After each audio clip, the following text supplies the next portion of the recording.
PV. Anwar ഇന്നലെ നിലമ്പൂരിലൊരു സമ്മേളനം വിളിച്ചു കൂട്ടിയപ്പോൾ ഒരു 200 പേര് പങ്കെടുക്കുമെന്ന് കരുതി. പക്ഷേ വൈകുന്നേരമായപ്പോൾ അവിടുത്തെ ജനസഞ്ചയം കണ്ട് CPM-കാർ തന്നെ ഞെട്ടി. ചില കാര്യങ്ങൾ തുറന്നു പറഞ്ഞു. പിണറായി വിജയനെയാണ് ഞാൻ ഏറ്റവും അധികം വിശ്വസിച്ചിരുന്നത് എന്ന് പറഞ്ഞാൽ ഇപ്പോൾ വിശ്വസിക്കാൻ കൊള്ളാത്തെന്നൊരർത്ഥമുണ്ട്. കുറേ കാര്യങ്ങൾ തുറന്നു പറഞ്ഞു. ഇനി കോഴിക്കോട്ടും ചില കാര്യങ്ങൾ തുറന്നു പറയണം. അതായത് ഈ സ്വർണ്ണക്കടത്തുമായി ബന്ധപ്പെട്ട ഒരു റിയൽ എസ്റ്റേറ്റ് ജോലിയൊക്കെ ചെയ്യുന്ന ഒരാൾ, അയാൾ കോഴിക്കോട്ട് വെച്ച് മിസ്സായി. ഇതുവരെ അന്വേഷണം നടത്തി കണ്ടെത്താൻ കഴിഞ്ഞില്ല. എനിക്ക് ഒരു 2 പോലീസുകാരുടെ സഹായം കിട്ടിയാൽ ഞാനൊരു 15 ദിവസം കൊണ്ട് കണ്ടെത്താമെന്ന് പറയുന്നു. അപ്പം എന്താണ് അൻവർ ഉദ്ദേശിക്കുന്നത്? അതെ, ഈ ഇത്തരം പരാതികൾ ധാരാളം സമൂഹത്തിലുണ്ട്. ഇപ്പോൾ കേരളത്തിൽ സിനിജി പരിശോധിച്ച് നോക്ക്, എത്ര മാൻ മിസ്സിങ് കേസുകളുണ്ട്. മാമി ആദ്യത്തെ ആളൊന്നുമല്ല കാണാതെ പോകുന്നത്. ഇപ്പം തന്നെ ഈ ഗിവൺ പോയിന്റ് നമ്മൾ സംസാരിച്ചുകൊണ്ടിരിക്കുമ്പോൾ തന്നെ കുറഞ്ഞത് ഒരു 10-30 പേരെങ്കിലും, 30 വളരെ കുറവാണെന്ന് എനിക്ക് തോന്നുന്നത്, എന്നാലും കൂട്ടി പറയണ്ട, 30 പേരെങ്കിലും കേരളത്തിൽ കാണാതെ പോയവരുണ്ടാവും. വർഷങ്ങളായിട്ട് കണ്ടു കിട്ടാത്തവരുണ്ടാകും. 2-3 ദിവസമായുള്ളൂ.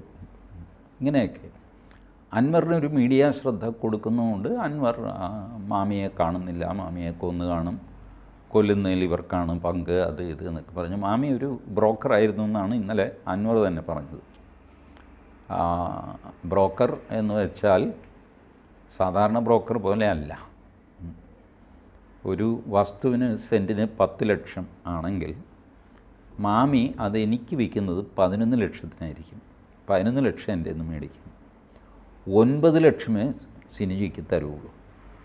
അപ്പോൾ അവിടെ നിന്നും കമ്മീഷൻ, ഇവിടെ നിന്നും കമ്മീഷൻ. ഇത് ബ്രോക്കർമാർ വാങ്ങാറില്ല എന്ന് ചോദിച്ചാൽ വാങ്ങാറുണ്ട്. അതാണ് ബ്രോക്കറേജ്. ബട്ട് മാമി അത് ലിമിറ്റിൽ കൂടുതലായിട്ട് ചെയ്തു എന്ന് പറഞ്ഞ് പരാതികളുണ്ട് എന്നും അൻവർ പറയുന്നു. എന്തു വാങ്ങിക്കോട്ടെ, ഞാൻ 4 ദിവസം കൊണ്ട് പിടിച്ചു തരാൻ 2 പോലീസുകാരെ എനിക്ക് വിട്ടു തന്നാൽ മതി. എന്തിനാ പോലീസ്? നിങ്ങൾ തന്നെ അങ്ങ് പിടിച്ചോ. പോലീസിൻ്റെ ആരോഗ്യവും കഴിവുമുള്ള ആൾക്കാർ നിങ്ങളുടെ കൂടെ തന്നെ ഉണ്ടില്ല. അവരെയും കൂട്ടി പോയി മാമിയെ പിടിച്ചുകൊണ്ട് വന്ന് പൊതുജന സമക്ഷം നിർത്തുക. നീതിന്യായ വ്യവസ്ഥയിൽ ഇത് സാധ്യമാണ്. ഒരു കുറ്റവാളിയെ പിടിക്കാൻ പോലീസ് തന്നെ വേണമെന്നില്ല. സാധാരണ പൗരന് ഒരു കുറ്റവാളിയെ പിടിക്കാനും അറസ്റ്റ് ചെയ്യാനും അവകാശമുണ്ട്. നിങ്ങളൊരു ക്രൈം കാണുമ്പോൾ ഒരാൾ വേറൊരാളെ വെട്ടുന്നു. ഈ വെട്ടിയ ആളെ പിടിച്ച് കൈ പുറകിൽ കെട്ടി തോർത്തുകൊണ്ട് കെട്ടിയിട്ട് ഇവനെ സ്റ്റേഷനിൽ കൊണ്ടുപോയി ഹാജരാക്കാൻ സിനിജിക്ക് അവകാശമുണ്ട്. അതാണ് നിയമപരമായിട്ട് ചെയ്യേണ്ടത്. നമ്മളാരും അത് ചെയ്യാറില്ല, പേടിച്ച് മാറിക്കളയും. പക്ഷേ അത് നിയമത്തിൽ അനുവദനീയമായ അറസ്റ്റാണ്. നിങ്ങൾക്ക് അറസ്റ്റ് ചെയ്യാം. അറസ്റ്റ് എന്ന് വെച്ചാൽ എന്താ? ഒരാൾ അനങ്ങാതെ നോക്കുക, അവിടുന്ന് പോകാതെ നോക്കുക. ഇതാണ് അറസ്റ്റ്. അതിന് വിലങ്ങ് വയ്ക്കണം നിർബന്ധമില്ല. ഇപ്പോൾ നമ്മൾ 4 പേര് കൂടി ഒരാളെ നടുക്കാക്കിയിട്ട് പോകാൻ പറ്റില്ല. നേരെ സ്റ്റേഷനിലേക്ക് നടക്കുക. അയാൾ നിസ്സഹായനായി പോകുന്നു, സ്റ്റേഷനിലേക്ക് നടക്കുന്നു. നമ്മളയാളെ അറസ്റ്റ് ചെയ്ത് സ്റ്റേഷനിൽ കൊണ്ടുപോയി പോലീസുകാർക്ക് കൊടുത്തു എന്നാണ് നിയമത്തിൽ അതിന് വ്യാഖ്യാനം. അറസ്റ്റ് ചെയ്യാനായിട്ട് വിലങ്ങ് വയ്ക്കണ്ട, കൈ പുറകിൽ കെട്ടണ്ട, ഒന്നും ചെയ്യണ്ട, അനങ്ങാൻ സമ്മതിക്കാതിരിക്കുക. അതാണ് അറസ്റ്റ്.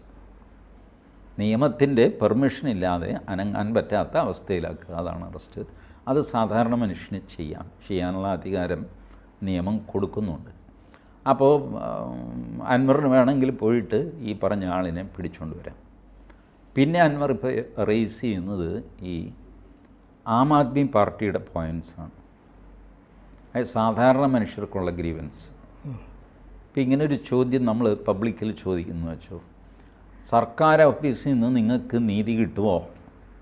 എല്ലാവരും പറയും ഇല്ല. ജില്ലാ കളക്ടറേറ്റിൽ നിന്ന് നിങ്ങൾക്ക് നീതി കിട്ടുമോ?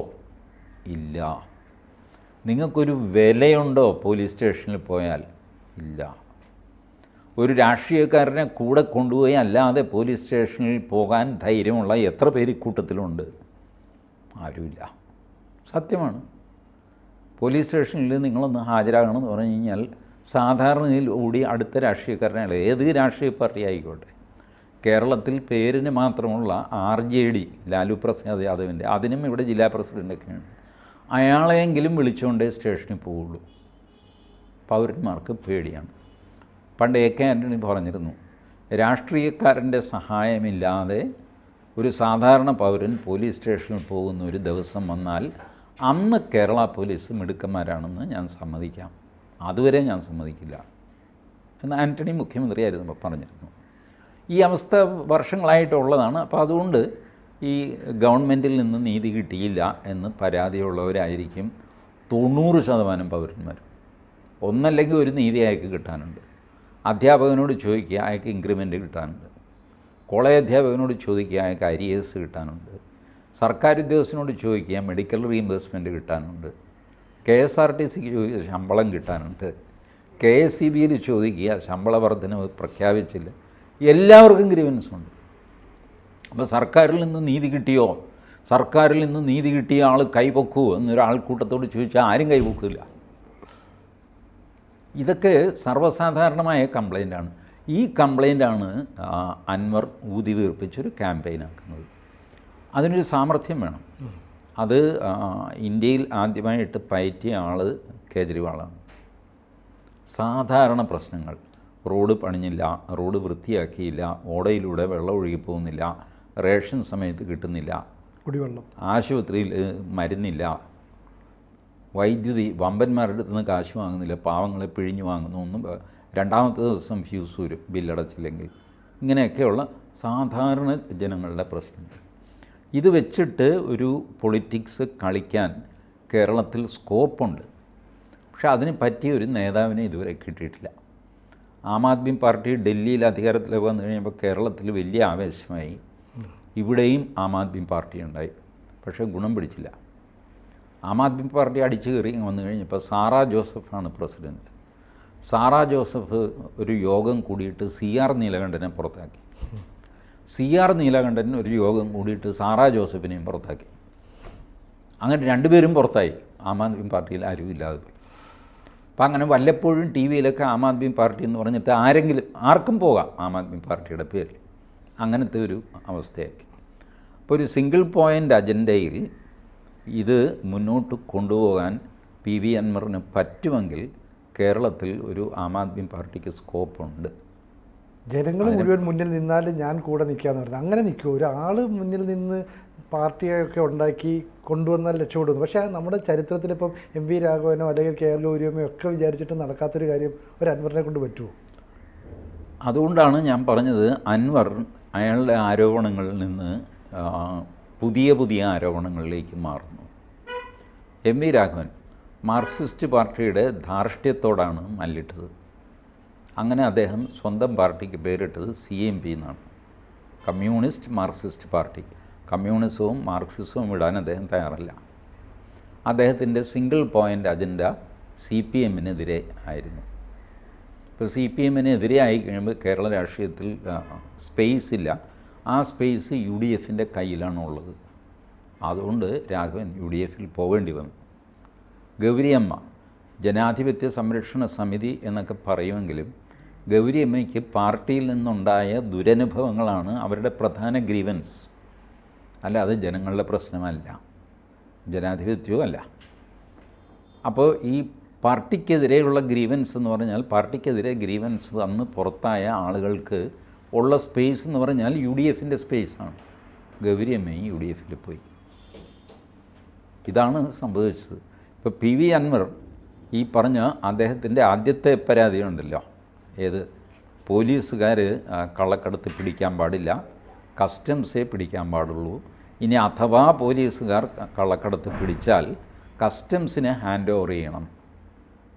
ഇതാണ് പുള്ളിയുടെ പ്രധാന ഗ്രീവൻസ്. അതിൽ നിന്നാണ് തുടങ്ങുന്നത്. അങ്ങനത്തെ 188 കേസുകൾ മലപ്പുറം ജില്ലയെ ചൊല്ലിയുണ്ടെന്നും മലപ്പുറം ജില്ലയ്ക്ക് നാണക്കേടുണ്ടാക്കാൻ വേണ്ടിയിട്ടാണ് ഈ അറേഞ്ച്മെൻറ്റ് ഉപയോഗിക്കുന്നതെന്നും തദ്വാര ന്യൂനപക്ഷങ്ങൾക്ക് ചീത്തപ്പേരാകുമെന്നും ഞാനും ന്യൂനപക്ഷത്തിൽപ്പെട്ടവനാണെന്നും 5 നേരം നിസ്കരിക്കുന്നവനായതുകൊണ്ടാണ് എന്നെ ആക്രമിക്കുന്നതൊക്കെയുള്ള വർഗീയ കാർഡാണ് അൻവർ കളിച്ചത്. പക്ഷേ ഈ വർഗീയ കാർഡ് അങ്ങനെ ചിലവാവില്ല എന്ന് അൻവറിന് സംശയമുണ്ട്. അതുകൊണ്ട് അൻവർ ജനറൽ കംപ്ലയിൻറ്റിലേക്ക് കടന്നു.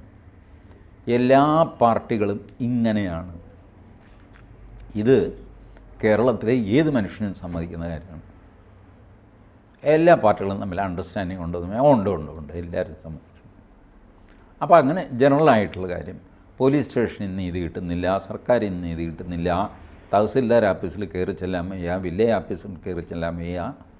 ഇന്നലെ പ്രസംഗത്തിൽ പറഞ്ഞില്ല, കോടീശ്വരന്മാരായ വില്ലേജ് ഓഫീസർമാർ ഇല്ലേ എന്ന് ചോദിച്ചു. ജനം ആർത്ത് വിളിച്ചു.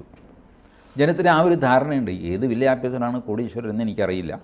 ബട്ട് വില്ലേജ് ഓഫീസർ, തഹസിൽദാർ, ജില്ലാ കളക്ടർ ഇവരൊക്കെ കാശുണ്ടാക്കുന്നു എന്ന് പറഞ്ഞാൽ ജനം വെരിഫിക്കേഷൻ ഇല്ലാതെ വിശ്വസിക്കുന്നൊരു കാലത്താണ് നമ്മൾ ജീവിക്കുന്നത്. അത് അൻവർ മുതലെടുക്കാൻ നോക്കുന്നു. അങ്ങനെ ഈ കള്ളക്കടത്തും സംഗതിയൊക്കെ വിട്ടിട്ട് ബഹുജനങ്ങളുടെ ഗ്രീവൻസ് ആയിട്ടാണ് അൻവർ പോകുന്നതെങ്കിൽ അൻവറിന് ഒരു ചെറിയ ആം ആദ്മി പാർട്ടി ഉണ്ടാക്കാൻ സ്കോപ്പുണ്ട്. 2036 BJP ഇവിടെ 30 സീറ്റ് നേടും. അപ്പോൾ പറഞ്ഞു വന്നത് ഇവിടെ BJPയെ വളർത്തുന്നത് CPM ആണ് എന്നുള്ളതിലേക്കൂടെ കാര്യങ്ങൾ മാറി. വളർത്തുന്നത് ആരുമായിക്കോട്ടെ, 2036 BJP അധികാരത്തിൽ വരുമെന്ന് പറഞ്ഞപ്പോൾ BJPയിലെ ചെറുപ്പക്കാർക്കൊരു പുളകം ഉണ്ടാകുകയും BJPയിലെ വയസ്സന്മാർക്ക് അതുവരെ ഞാൻ ജീവിച്ചിരിക്കില്ലല്ലോ എന്നോർത്തൊരു സങ്കടവും ഉണ്ടായി എന്നുള്ളൊരു സത്യമാണ്. അൻവർ സ്കോർ ചെയ്തൊരു പോയിൻ്റ് അതാണ്. BJPക്കാർ TV-ക്ക് മുമ്പിലിരുന്ന് കൈയടിച്ചാണ് 36 നമ്മൾ വരുമല്ലോ അധികാരത്തിൽ. അപ്പോൾ അങ്ങനത്തെ ഒരു തമാശയുടെ ലെവലിലേ നമുക്കത് കാണാൻ പറ്റുള്ളൂ. ആർക്കറിയാം 29 എന്ത് സംഭവിക്കും, 36 എന്ത് സംഭവിക്കും.